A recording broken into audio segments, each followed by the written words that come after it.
नवरात्र चढ़ गई बे भैया।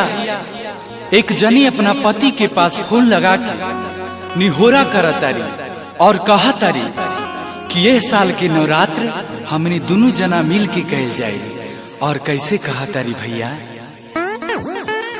आई गईल नवरात्र करे के पूजा पाठ असो दुनहु परानी भूखल जाई साथे साथ।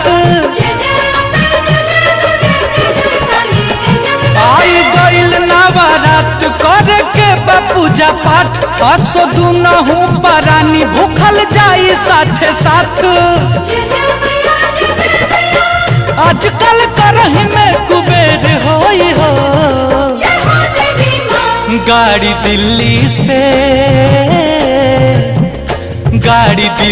से धके घरे आजा बालम, ना त पूजा में देर होई हो।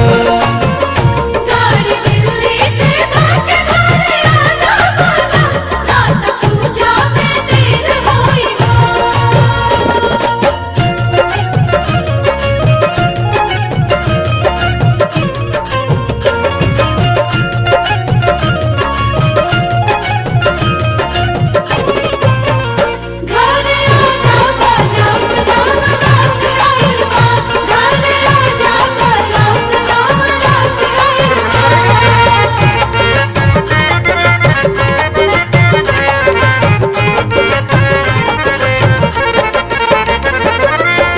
बाहर से कीन लाइब कीमती चुनारिया, जोड़ा जोड़ा कलसा और चौमुखी दिया दिया।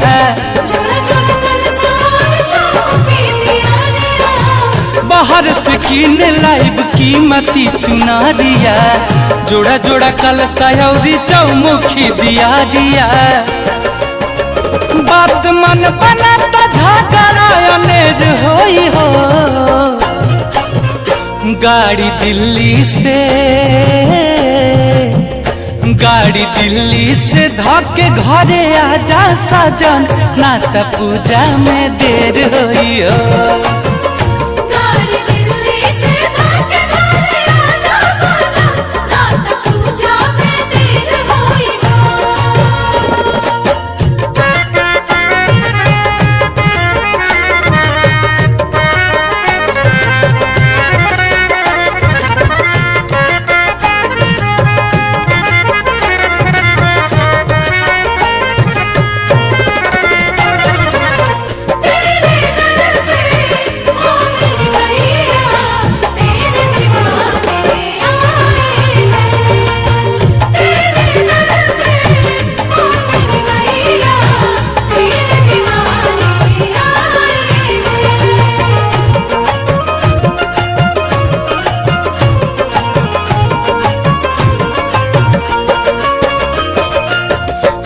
हो सिंगार लइहा करिहा ना कामी, लेला तत्काल टिकट पिया पिंटू प्रेमी।